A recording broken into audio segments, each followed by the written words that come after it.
हाय, और फिर से आपका स्वागत है विवेक की गहरी सोच में। और आज फिर से थोड़ा समय निकाल पा रहा हूँ और टॉपिक थोड़ा हिट है तो मैंने कहा आज ही बना दूँ, बाद में तो ठंडा हो जाएगी बात। और वो है शायद बीजेपी या मैं स्पेशली मोदी जी बोलूँ, उनका परिवारवाद के प्रति अटैक करने को जिसे कहते हैं कमज़ोर पड़ना। समझाता हूँ मैं क्या कहना चाहता हूँ। देखिए, और फिर से हर एक इंसान अपने अपने तरीके से इंटरप्रेट करता है। मुझे लगता है या मेरा मानना है कि नरेंद्र मोदी जिस बैकग्राउंड से आए और जिस बैकग्राउंड से काम किया, हर एक इंसान का अपना एक विज़न होता है।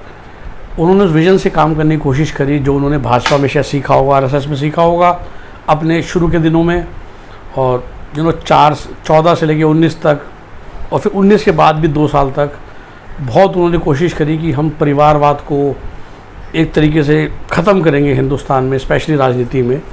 और ख़ासकर जब उनके पास 19 का मैंडेट आया, और मुझे पता है कि इस समय सुन के बुरा लगेगा कुछ उनके साथियों को भी और क्षेत्रीय दल को। दूसरा तो एक होता विज़न था कि भाई क्षेत्रीय दल है वो हिंदुस्तान के लिए हानिकारक है, जो मैं भी मानता हूँ। और उसके लिए मैं सेपरेट वीडियो शायद पहले ही बना चुका, दोबारा बना दूंगा कि क्यों क्षेत्रीय दल खतरनाक होते हैं।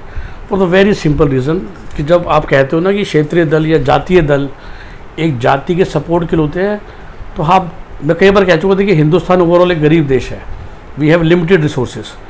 तो जब क्षेत्रीय दल हावी हो जाता है, जैसे 90s लास्ट में टीएमसी या जेएनयू थी, जेडीयू जिनके पास रेलवे मंत्रालय था, तो रेलवे की लाइन आइडियली लॉजिकली बिछनी चाहिए, राजस्थान में बिछ रही थी बिहार और बंगाल में, क्योंकि आपको उनका सपोर्ट चाहिए। जी हाँ, तो जब आप क्षेत्रीय दलों पर डिपेंड करते हैं तो आपको ये करना पड़ता है।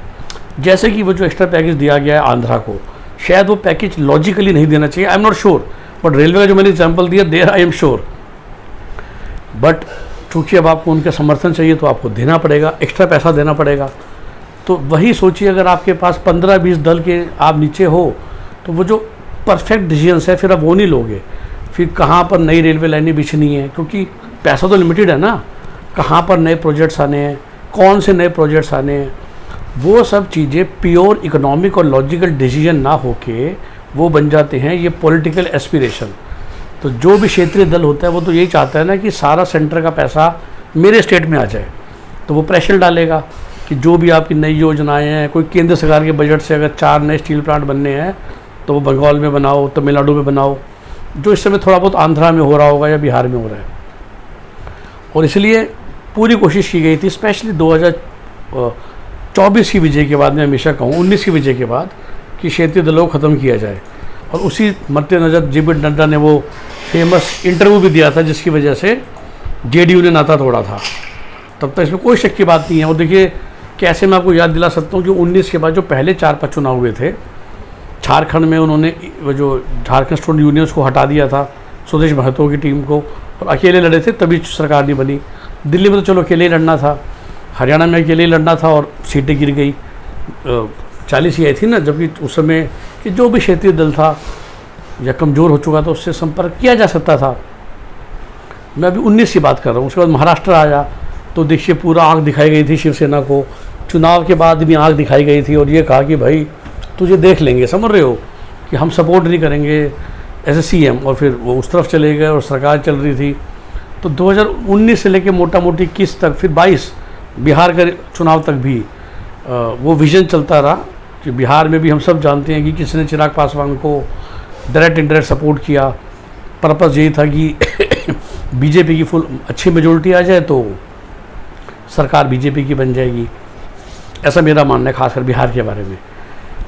लेकिन जब सब नहीं चला और शायद मोदी जी ने भी समझ लिया, मैं तो ये कहूँगा कि भाई हिंदुस्तानी जो जनता है उन्हीं को परिवारवाद से चिढ़नी है।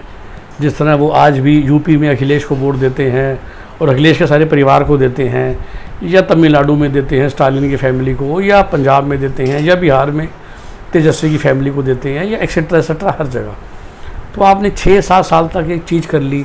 सिमिलरली क्षेत्रीय दलों को आपने जितना मर्जी कर लिया, लेकिन तमिलनाडु में डीएमके को ही जिता दिया लोकसभा के चुनाव में, राइट, या आंध्रा में तो चलो आप गठबंधन में। तो आई थिंक दोनों सब 7-8 साल की, अब 11 साल की लर्निंग लेके आई थिंक अब BJP, not I would say BJP, क्योंकि बीजेपी एज ए पार्टी तो 90s में बहुत खुश थी गठबंधन और क्षेत्रीय दलों को साथ लेके चलने में। आई थिंक ये मोदी जी जब आए और मोदी जी और शाह जी का एक विज़न था कि क्षेत्रीय दल की पावर कम की जाए for the benefit of the nation और परिवारवाद ख़त्म किया जाए again for the benefit of the nation. So दोनों का पर्पस तो बेनिफिट ऑफ द नेशन था, पर शायद जनता को ही बेनिफिट ऑफ द नेशन नहीं चाहिए।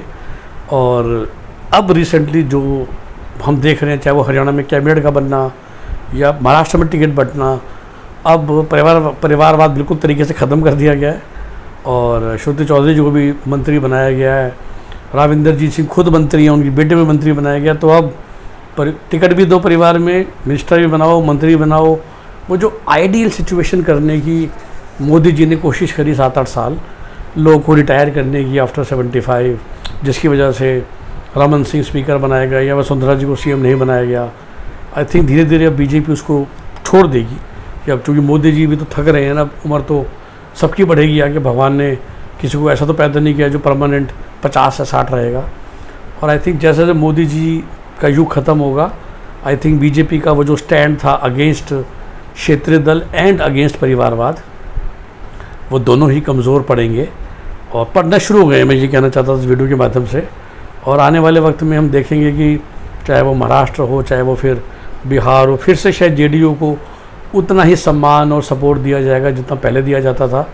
और बजाय कि ये सोचने की पूरे देश में सिर्फ और सिर्फ बीजेपी के मुख्यमंत्री हो, आई think they will start doing the same thing जो पहले चलता था कि ठीक है आपकी लोकसभा में आ जाएंगी 250 पौने 300 सीटें या 300 भी, यूपी, उत्तराखंड, हरियाणा, राजस्थान, एमपी में आप राज करो।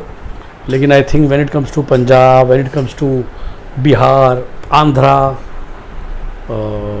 Tamil Nadu, Kerala, I think they will again go back to the prominent parties there and उन्हीं के साथ गठबंधन में ही आगे बढ़ेंगे।